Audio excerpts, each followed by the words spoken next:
She was spoken of as a menace, a wild creature of the streets, and one of the most untamable women in all of London. Her existence is pieced together from fragments scattered through police records and courthouse archives, each entry a brief, vivid portrait of turmoil, defiance, or despair. She had struck officers full in the face, shattered panes of glass with her bare hands, and even set her bedding aflame inside her own cell. Over the years, her name became a symbol of disorder in the West End. Her countless trials stacked one atop another until they blurred into a single, endless chronicle of chaos. Yet the true question is not simply what she did, but what turned Bessie Moncrieff into the woman the constables dreaded and her neighbours avoided. The surviving accounts are sparse, but one thread repeats itself again and again, a quiet reminder that she was not always a creature of the London pavements. Several reports mention that Bessie had once possessed a good home in Cornwall, her birthplace, and that family or friends had tried to bring her back there more than once. Cornwall stood as a kind of moral horizon in her story, a place of calm and belonging in sharp contrast to the smoke-filled public houses and gaslit alleys of London where her name would be written in shame. Her known history begins in the autumn of 1882. It was the evening of the 22nd of September when a disturbance erupted inside the Yorkshire Grey public house in Piccadilly. A young woman of 25, named in the records as Bessie Moncrieff, was forcibly removed from the premises. Constable John Field testified that she refused to go quietly, shouting and struggling as a crowd gathered to watch. Seeing that she was drunk, he placed her under arrest and brought her to the Vine Street police station. What should have been an ordinary case of drunken disorder soon escalated into something darker. Inside the cell, Bessie asked one of the officers for a glass of water. The man turned his back for a moment to fetch it. When he looked again, she was blue in the face, a scarf knotted tight around her throat. She was cut down and revived, and the act was officially entered into the books as an attempted suicide. When she stood before the magistrate, Mr. Mansfield, the courtroom atmosphere was grimly familiar. She had been there before. The jailer on duty explained that this was not her first attempt, nor her first arrest for drunkenness. Inspector Shepherd was less diplomatic, calling her one of the most troublesome women ever to cross the police threshold. Bessie's only defence was a faint apology. She told the court she was sorry for what had happened. The magistrate remanded her for further inquiry, allowing the chaplain and the police to review her condition before a final judgment. The newspapers recorded the affair with bureaucratic precision, but the inspector's weary comment hinted at a deeper, more tragic history between this woman and the law. Only a few months later, that history resurfaced. On the 2nd of December 1882, the Chelsea News and General Advertiser published another account, this time from Brompton Road. The same Bessie Moncrieff, described as a respectably dressed young woman, had been charged at Westminster for drunkenness and causing a disturbance. That small phrase, respectably dressed, was more than decoration. In the Victorian press, it was a signal, a way of reminding readers that the accused was not from the destitute classes, that she was someone who had fallen, not someone born to the gutter. 2 constables testified that they had advised her to go home quietly, but she had refused. In the struggle, she allegedly threw herself to the ground and struck one of the officers in the face. When she spoke in her own defence, her words were filled with wounded pride. She denied attacking anyone, claiming the officers had brought the charge in retaliation for an earlier complaint she had made against them. She admitted she had been drinking a little, but insisted she had not caused a disturbance. In a fragile attempt at reconciliation, she handed a letter to the magistrate, a note from her parents in Cornwall pleading for her to come home. The magistrate, Mr. Partridge, read the letter aloud and remarked softly that it was a kind letter indeed. Rather than pass sentence immediately, he chose to remand her so that the court chaplain could visit and assess her situation. This practice, referring women to chaplains, rescue homes, or temperance shelters, was common at the time. It reflected the uneasy mixture of pity and discipline that underpinned Victorian social order. They did not yet know how to reform her, but they wanted to try. For a time, Bessie vanished from the newspapers. Nearly 2 years passed before her name appeared again, but when it did, the pattern was familiar. On a cold November night in 1884, she was arrested once more for disorderly conduct and using very bad language in Strutton Ground, Westminster.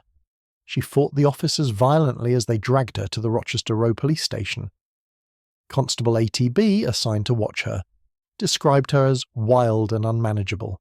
Barely 10 minutes after he left her in the cell, he returned to find her collapsed, a handkerchief twisted around her throat. He loosened the fabric and called for help, but when he returned moments later, she had tied another around her neck, this time so tightly she had almost stopped breathing. Once revived, she was defiant. "I will do it again," she shouted, "even if I have to tear up my clothes to manage it." When brought before Mr. Marsham, the magistrate at Westminster, she was again remanded so that the chaplain could speak with her. The Chelsea News confirmed the case, noting her age as 27, consistent with her earlier records, and even listing her address, 20 Markham Street, off King's Road in Chelsea, a street of small lodgings for the working poor. This second report gave additional, almost heartbreaking detail. It described her as of low reputation and recounted her own words from the dock. "Oh, don't worry me," she cried. "I am quite worried enough already." Then, in a rare moment of candour, she offered her explanation for the spiral she was trapped in. "I have taken to drink lately, and it was a man that drove me to it." For that attempt on her own life, she was again charged with attempted suicide, an act still treated as a crime. By the 1st of December that same year, the chaplain's influence seemed to bear some fruit. Bessie was again brought before Mr. Partridge, who was informed that a charitable home had agreed to take her in. These homes, often run by church missions or reform societies, offered an alternative to prison. She agreed to go, and the magistrate discharged her for that purpose. But as the records show, her reprieve was brief. Within a year, she was back in the dock, the same restless spirit that no act of mercy could tame. By the autumn of 1885, the charge against her was no longer a mere breach of the peace. She had entered the Feathers public house on Great Chapel Street, and though sober at first, some men inside had encouraged her to drink heavily. Before long, she was shouting and using obscene language. When the landlord's servant threw her out, she returned in a fury and smashed a pane of decorated glass worth 50 shillings with her umbrella. The case was taken up by a publicans' association, a collective effort to punish unruly customers. Bessie defended herself with weary indignation. She claimed she had only reacted because a friend had been thrown onto the street, and admitted she had been drinking whiskey and beer for over an hour. The prosecutor described her flatly as a pest to the neighbourhood. Bessie pleaded for leniency, promising to return to Cornwall and abandon her present way of life. But the magistrate's patience had worn thin. He sentenced her to 6 weeks of hard labour, a punishment of physical exhaustion designed to break the will. The record noted she had already been convicted 18 times at that same court since 1881. It was the beginning of her long descent into notoriety. The 2 years that followed brought no reprieve. London's police courts soon became accustomed to the sound of her name echoing through their corridors. By 1887, her appearances had multiplied, each one more chaotic than the last. Her temper, once merely defiant, had hardened into something volcanic. The compassion of the magistrates began to fade. What replaced it was a weary recognition of a soul too long at war with itself and with the city around her. In March of that year, an incident so dramatic unfolded that it was reported as far away as the Channel Islands. The Jersey Express described her as a good-looking young woman, well known at the Westminster Police Court as a drunken and disorderly character. The report detailed how she had been forcibly ejected from the courtroom itself for being intoxicated, a rare humiliation. Once outside in Rochester Row, she flew into a rage, shouting curses and striking out at anyone who approached. A crowd of 50 or more gathered as constables struggled to contain her. When Constable Scott attempted to take her into custody, she lashed out with sudden fury, delivering a heavy blow to his face. When the magistrate, Mr. Partridge, asked the officer whether he was hurt, the man replied quietly, "It was as violent a blow as she could give." Before the court could proceed further, Bessie interjected bitterly, "I wish I'd hurt you a bit more." Her defiance shocked even the regulars of the Westminster dock. Another constable testified that she had entered the court that day for no legitimate reason. She had simply come to create a disturbance. When asked for her record, the assistant jailer, a man named Saunders, stepped forward. He recited a grim tally, 27 previous charges for drunkenness and disorderly behaviour. He added that she had twice been sent to a home for reform, but had fled within days. The previous August, she had served 3 months for drunkenness, assault and wilful damage. When asked if she wished to question the jailer, She answered coldly, "No, I've nothing to ask him." The magistrate sentenced her to 3 months of hard labour. Her reaction was immediate and violent. She gripped the dock rails, shouting and refusing to move. Officers had to drag her away as she screamed and cursed, her voice echoing down the corridors. 4 months later, in July 1887, she appeared again, this time in a different corner of the West End. In the early hours of the morning, a constable responding to cries of "police, murder," found Bessie in Charlotte Street. Dishevelled and breathless, she claimed a man had robbed her of her purse and assaulted her. Her story was detailed. A gentleman, she said, had offered to escort her home, only to stop the cab in a dark mews and steal her money. But when questioned, the officer noted her drunkenness and abusive language. Instead of pursuing the alleged thief, he arrested her. When she appeared in court before the familiar face of Mr. Mansfield, the same magistrate who had first judged her 5 years earlier, the focus was not on her claim of robbery but on her behaviour. "And what about being drunk?" he asked. Bessie admitted quietly, "Well, I had some drink." Mansfield fined her 5 shillings. She smiled bitterly and replied, "Thank you very much," drawing laughter from the courtroom. It was a cruel irony. A woman who may have been wronged was once again dismissed as the author of her own misfortune. By September of that same year, she was living at a lodging house on Pelham Street, Pimlico. One night, shortly after midnight, she was taken into custody for repeatedly ringing the bell of a lodging house after being refused entry. The porter accused her of causing a disturbance, though her companion, a lodger at the same house, testified that she had been invited. To the surprise of many, the magistrate discharged her. It was one of the few times the court accepted her account over that of an officer. The report, however, curiously listed her age as 36, nearly a decade older than in her previous appearance, showing how inconsistently the press recorded her life. A new year arrived, and with it came the same pattern. In January 1888, she was found drunk and disorderly at St. George's Hospital, Hyde Park Corner. The constable who removed her reported that she had thrown herself to the pavement, shouting obscenities. Before Mr. Partridge once again, she claimed she had been drugged by a man, and remembered nothing of the night. The assistant jailer stepped forward and read from her record. 30 convictions at Westminster alone. The magistrate sentenced her to a month's hard labour. By 1889, her reputation had hardened into legend. The Weekly Dispatch referred to her as a woman of ungovernable temper, noting that her previous imprisonment had ended with her setting fire to her own bedding and smashing the cell windows at Millbank. "Every effort has been made to reclaim her," the paper said, "but she always returns." That spring, another outburst placed her again in the dock. It was 4 o'clock in the morning on March 7th when a constable heard shouting and glass breaking in Warwick Square, Pimlico. When brought to the station, she raved that her collie dog had been stolen and accused an officer of the theft. Her rage intensified as she struck the glass of the inspector's office with her fist, shattering it. In court, she cursed the witnesses and had to be restrained by 2 jailers. The magistrate, Mr. Dancourt, sentenced her to a month's imprisonment. She shouted as she was led away, "That's what I wanted. I'll break everything I can lay my hands on when I get there." Barely 2 months later, in May 1889, she faced the London County Sessions, a higher criminal court. The press described her as tall, striking and fashionably dressed, an image at odds with her history of destitution. She was charged with 2 offences, stealing 10 shillings from a woman named Jane MacLeod and assaulting Georgina Graham, the female searcher at Rochester Row Police Station. In her defence, Bessie declared firmly that she had never in her life committed theft. "I have been convicted many times," she said, "but never for stealing so much as a needleful of cotton." The jury, unmoved, found her guilty on both counts. Before sentencing, the clerk read aloud a list of over 30 prior convictions. The judge, Mr. Fletcher, handed down 4 months for the theft and 2 more for the assault, 6 months in total. As she was led away, she turned to the jurors with scorn. "I hope you'll sleep well in your beds. Tonight," she said, "I shall sleep just as soundly myself." It was her longest recorded sentence to date, and the beginning of an even darker chapter. For the first time, the reports began to mention her confinement, not only in prisons but in asylums. By November of that year, 1889, she was again before the court at Marlborough Street.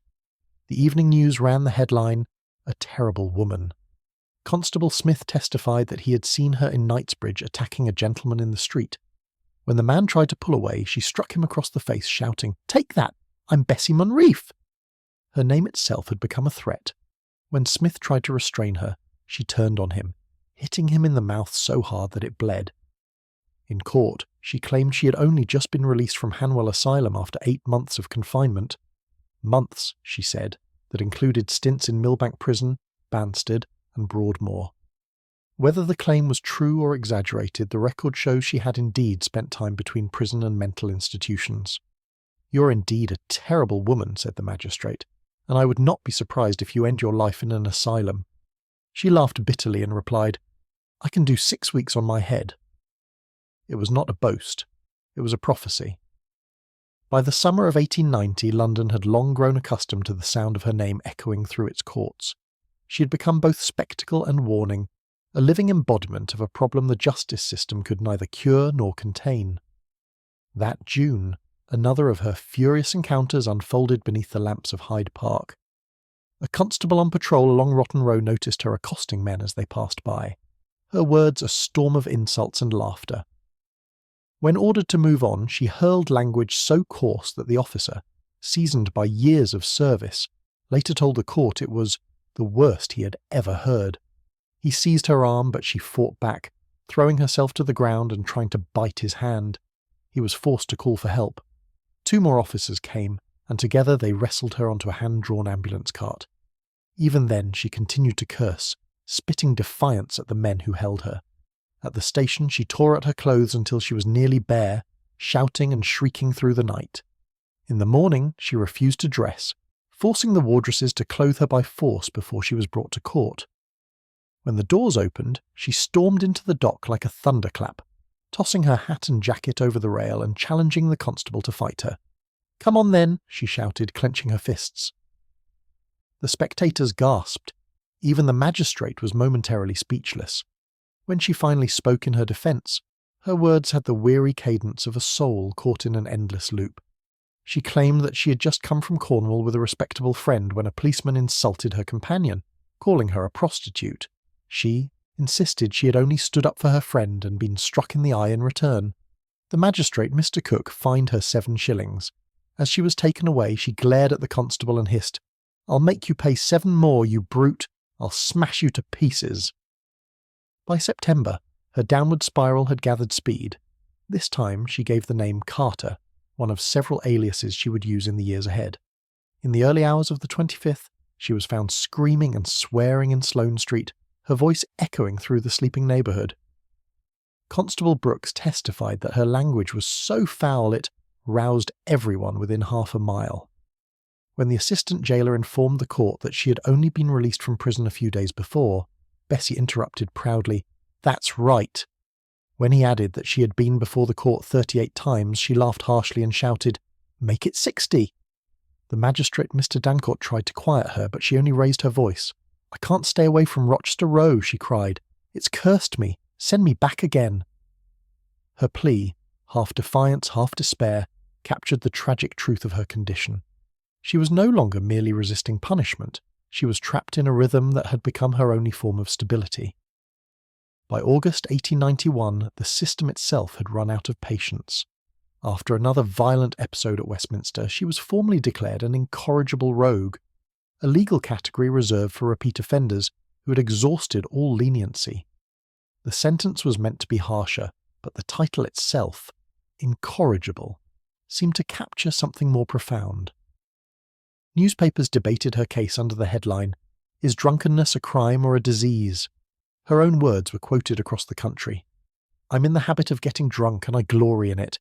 Give me 4 bottles of brandy and I'll drink them all today. I don't care what happens." The courts could imprison her body, but her defiance remained untouched. The new decade dawned with no sign of redemption. In June 1892, another late-night disturbance brought her to court once more. Arrested shortly after midnight in Raphael Street, Knightsbridge, she was charged with using violent language. The constable testified that a gentleman who had been with her even offered to pay her cab fare home, but she refused. Standing in the dock before Mr. Dutson, she seemed for a moment contrite. "I only came out of prison on Saturday," she explained quietly. "I had a glass or 2 after, and it went to my head. If you'll be lenient, I promise I'll leave London altogether. But the magistrate, weary from years of such promises, shook his head. "The only kindness for people like you," he said, "is to keep you where you can't get drunk." From the back of the court, a woman in Salvation Army uniform stepped forward and offered to take Bessie into a home. There was a condition. She must sign a declaration under the Habitual Drunkards Act, allowing the home to detain her against her will. At that, Bessie's fragile calm shattered. "What?" she cried, her voice rising to a shriek. "I decline everything. What next would you like?" The chance of reform evaporated. Mr. Dutson sentenced her to a month's hard labour. As she was led away, she unleashed a torrent of abuse so fierce that even the reporters hesitated to print it. By now, the newspapers referred to her not as a person, but as a phenomenon, the most violent and incorrigible woman in London. Police claimed she had been arrested nearly 100 times, each case blurred into the next, each sentence followed by another offence. In September of that same year, living in Notting Hill, she was again brought before Westminster for attacking a constable who had intervened in a quarrel between her and a cabman. The officer testified that she had kicked, clawed, and tried to bite him. The court noted that magistrates had placed her in homes on 3 occasions, only for her to flee each one. "I'm earning an honest living now," she insisted, "but the police won't leave me be." She was fined 40 shillings, or 14 days in prison. 2 years later, in October 1894, using her alias again, she was arrested in Chelsea for pounding on the door and windows of a house, believing it belonged to someone who had once accused her of theft. Mr. Shiel, the magistrate, handed down a complex sentence: 1 month of hard labour, followed by 3 months if she failed to post sureties for good behaviour. When the decision was read, she seized the dock rails and had to be dragged away screaming. The newspapers claimed that her convictions now exceeded 100. In February 1895, she stood again before the West London court, accused of drunkenness in Kensington. Sergeant Daniels told the magistrate that she had only just been released after 4 months in prison, having failed to provide the required surety from her last case. The system, at last, had found a way to keep her confined for longer, not through compassion, but through procedural entrapment. This time, she received another 7 days. By the autumn of that same year, she was once again back at Westminster, arrested at Knightsbridge for another late-night disturbance. When her case was read, the magistrate barely looked up. "Remanded," he said, his voice flat as if the words themselves had lost meaning. The following summer, the story repeated with eerie precision. Before Mr. Dutson once again, the Salvation Army appeared offering help. They promised her a place in Mrs. Booth's home, but only if she signed the same declaration, granting them power to keep her. At first, she wavered. "I suppose I'll have to go and see what it's like," she muttered. But when the clerk read out the condition, her temper returned in full. "What? I will decline." "Everything!" she shouted, slamming her hands on the rail. The sentence was predictable: 1 month's hard labour. As she was taken down, her voice rang out one last time. "You'll regret this, all of you!" It was 1896. Nearly 15 years had passed since her first appearance in court, and nothing, not prison, not religion, not charity, had managed to save her from herself or from the streets that had become her only home. By the close of the century, even the magistrates had begun to admit defeat. December of 1899 brought 2 final reports that seemed to sum up the long, tragic theatre of her life. The first came from the Marylebone Mercury, which described how she had entered a public house in the West End, the Coachmaker's Arms, and demanded to be served. The manager, seeing she was drunk, refused. In reply, she lifted her umbrella and drove it through a decorative glass panel. "If I can't have drink," she declared, "I'll have revenge." The magistrate, Mr. Plowden, gave a dry smile. "Revenge may be sweet," he said, "but it's expensive." He fined her the cost of the damage and warned that refusal to pay would mean a month in prison. A second report from the same period revealed the system's utter exhaustion. She was now officially labelled a confirmed inebriate. When the court tried to find a home or reformatory willing to take her, every institution declined. She herself begged to be sent back to Cornwall, her native place, as she called it, but the court missionary reminded the magistrate that she had already been sent there once, and had promptly destroyed her parents' property before returning to London. Her response was almost comical in its defiance. "I've been to Port Said since then," she said. The magistrate sighed. "I wish you were there now," he muttered, and shaking his head dismissed her. "Go away and try not to come back." It was clear that the ordinary mechanisms of the law had failed. The endless sequence of fines, remands, chaplain visits, and short sentences could no longer contain her. What remained was confinement of a different kind. A new entry appeared in the Metropolitan Police Register dated 24th January 1903, the first to include her physical description. She was 45 years old, 5 feet 1 inch tall, with a fair complexion, blue eyes, and light hair. 2 scars marked her face and neck, and her haunts were listed as the Marble Arch district. The record states that she had been sentenced to a month's hard labour at Marylebone, and for the first time, the state began to classify her as a subject for reformatory detention rather than routine imprisonment.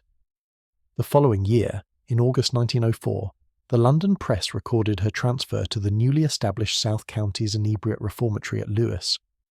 The notice carried a tone of bureaucratic finality. Bessie Moncrieff, aged 45, has been committed to Lewes under the Inebriates Act. Because of her bad character, the usual homes have refused to receive her. The same report added, almost as a footnote, that she had been charged 200 times for drunkenness and disorderly conduct. It was a number both shocking and uncertain, likely exaggerated by years of repetition, but symbolic of a life reduced to statistics. And yet even here, at the edge of institutional oblivion, she managed one last flourish of mystery. The article claimed that Bessie had told officials she was the wife of a former Member of Parliament and an army captain. No evidence was ever found to support the story, and no record exists of such a marriage. Perhaps it was a final act of reinvention, or a faint echo of a life that might have been. Whatever its origin, the statement vanished into the files, neither proved nor disproved, just another layer in the fog that surrounded her.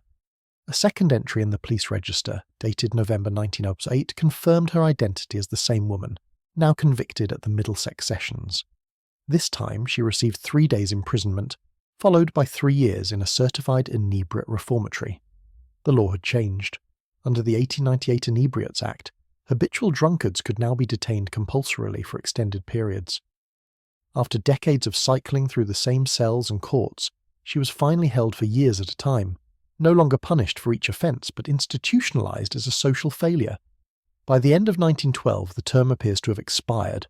On the night of 29th December, police found her once more on the streets, knocking on doors and shouting in Sirdar Road, North Kensington. When told to quiet down, she turned and spat in the constable's face, threatening him with a hatpin. In court, she claimed she had paid for lodgings but been refused entry. Her age was listed as 47, though she was likely nearer to 54. The magistrate fined her 40 shillings or 1 month's imprisonment. After that, her name appears only sporadically in the press, faint signals of a life fading into obscurity. In June 1922, the Yorkshire Evening Post printed a brief column, "Aged Woman Sent to Prison for Drunkenness." It described her as about 60 years of age, found drunk in Hyde Park, drinking methylated spirits with 2 companions. It was a sad, telling detail, the drink of the destitute, harsh and poisonous, taken only when all else was beyond reach. The sentence was 1 month of hard labour. 3 years later came the last record. In October 1925, several provincial papers carried a few lines that read simply, "Bessie Moncrieff, aged 57, fined $1 at Marlborough Street for being drunk and incapable." The article added, with casual exaggeration, that she had 400 convictions. No violent struggle this time, no shouting from the dock. Just a weary woman, homeless and fading, fined £1 she would almost certainly never pay. That small entry marked the end of a story that had begun more than 40 years earlier in a Piccadilly tavern. The police stopped recording her after that. Perhaps she died soon after. Perhaps she drifted elsewhere. But in the dusty archives of London's courts, her life remains inscribed in the same weary phrases: drunk and disorderly, violent resistance, obscene language, attempted suicide.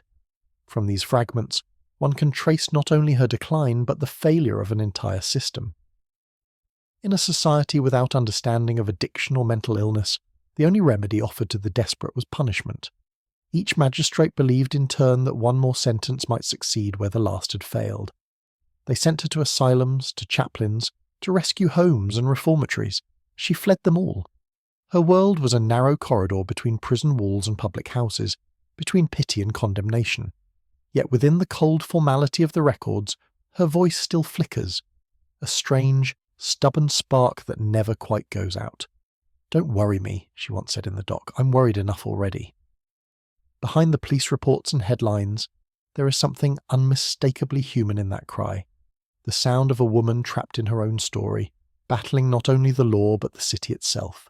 She was, as one magistrate called her, a terrible woman. But the truer description might be something simpler. A soul the world did not know how to save.